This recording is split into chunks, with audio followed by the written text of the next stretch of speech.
In these problems, we want to write the equation of a polynomial that's going to have certain zeros as solutions.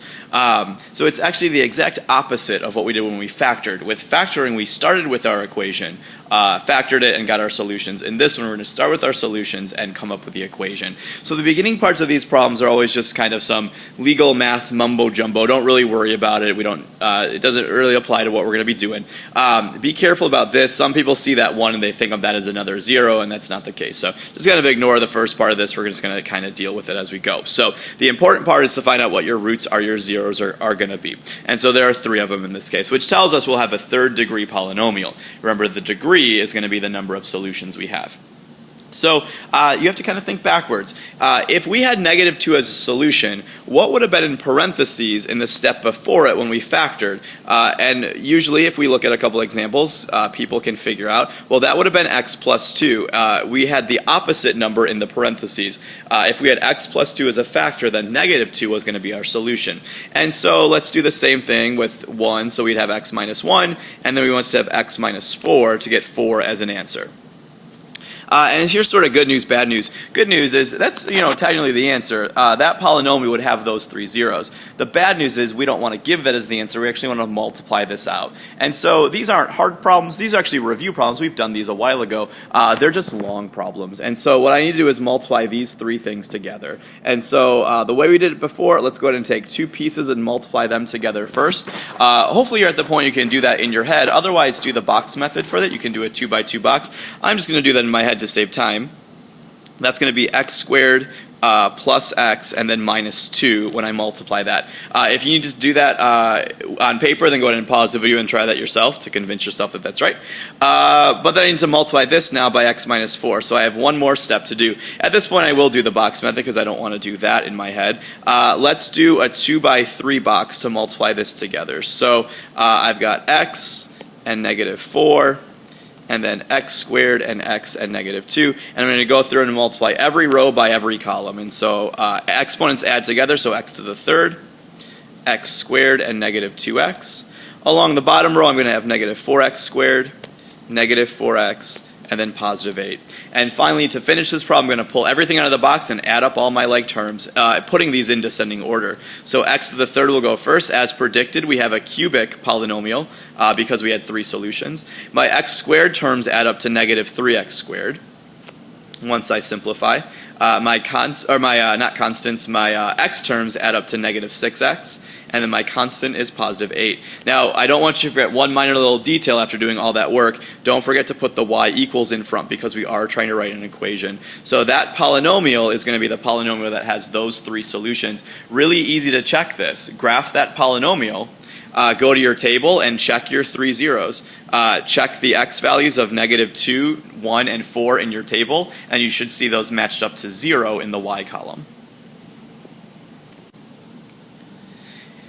Turns out that if we ever have complex or irrational solutions, meaning solutions with i's or square roots, they always have to come in pairs. We can never get just one. And so the way this will make the problem slightly different than what we just did is when we take a look at the zeros they give us, for example in this first question, they give us 3n squared root of 5 as an answer. They don't tell us that there is a third answer that has to be the negative square root of 5. All square roots and all i's have to come with their opposite. It's called the complex conjugates or the irrational conjugates theorem. You'll always need 2 of them if there's i's or square roots. And so this polynomial will again have 3 answers like the one we just looked at. So it'll start out the same way. To get 3 as an answer, I must have had x minus 3 in parentheses. To get square root of 5 as an answer, I must have x minus the square root of 5. And then I must have x plus the square root of 5. So all those signs change within the parentheses. So once again, I need to multiply these pieces together. Huge, big piece of advice. When you're dealing with these irrational and imaginary ones, always multiply the conjugate pieces together first. What will happen is all the weird stuff, the square roots of the i's will drop out, leaving you with just a nice polynomial. So that's my big advice. You don't have to do it that way, but the problem's going to be really nasty if you don't. So let's go ahead and take a look at how this will multiply, just because it's a bit different than what we've done previously. So x and negative square root of 5 and x and positive square root of 5 is what I want to multiply together. Remember, start with multiplying the conjugate pieces together. So this will be x squared this would just be x squared of 5, and this will be negative x squared of 5. If you take a look at what's going to happen, positive x squared of 5 and negative x squared of 5, those are going to be opposites, so they'll just cancel out. That's why we're multiplying the conjugates together first. And then finally, this last box, a positive times a negative gets us a negative answer. The squares will cross out and just get us negative 5 for that. So once I multiply those pieces together, I just get x squared minus 5. I still need to multiply that by the piece I skipped over, that x minus 3 piece. So our second step will be multiplying those two parts together. So one more box method to get these pieces multiplied together. Or if you want to do it in your head, if you're able to do that, that's great. So x squared and minus 5, and then x and minus 3 gets me x to the third minus 5x. I don't think there's going to be any like terms to combine this time. Minus 3x squared, and then positive 15. And so writing my polynomial in descending order, don't forget that y equals. I've got x to the third. As predicted, we have a third degree polynomial.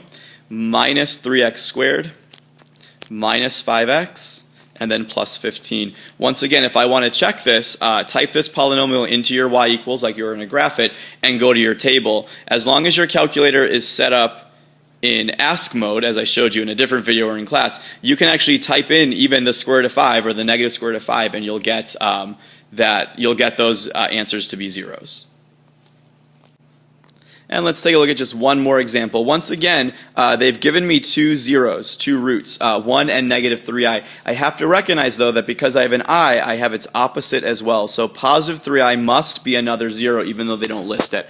I's and square roots always come with their opposites. So my three factors, once again, it'll be a third degree polynomial. I'll have x minus 1 to get 1 as a solution. I'll have x plus 3i to get negative 3i as an answer, and I'll have x minus 3i to get positive 3i as an answer. We change those signs. You're free to multiply in any order, but you'd be crazy to not multiply the two conjugate pieces together first. Doing that will ensure that all the weird stuff, the i's in this case, cancel out. So if you think you know what you're doing, you can go ahead and pause the video and just kind of finish on your own. We haven't talked about i's in a while, so I want to show you what happens and why the i's do all cancel out. So once again, with the box method to multiply those two pieces together, I've got x squared, I've got 3ix, and then I've got negative 3ix, and so that part's pretty straightforward. Like last time, those just cancel out. And then finally for the last box, negative 3 times positive 3 is negative 9, and then I times I is I squared. And so I had said all the i's will cancel out, but we still have them. This we have to go back to unit 4. We haven't talked about this one in a while. Do you remember what I squared is equal to? It was equal to negative 1. And so what this last box really is negative 9 times negative 1, or just positive 9. So once again, multiplying the conjugate pieces together first was a great idea, because now all the weird stuff is gone. So all that's left is x squared plus 9. I still need to multiply that by the x minus 1. So go ahead and, I'm not going to do the box method this, I'm just going to give you your final answer. Try the box method though on your own, pause the video. Otherwise, if you just want to watch, your final answer should be y equals x to the third minus x squared plus 9x, and then minus 9. And once again, you can check this. You can try to check this on your calculator. Unfortunately, typing 3i into your table doesn't work. I've tried it. So we can't test this one as easily as we tested the other ones, but that is going to be our polynomial.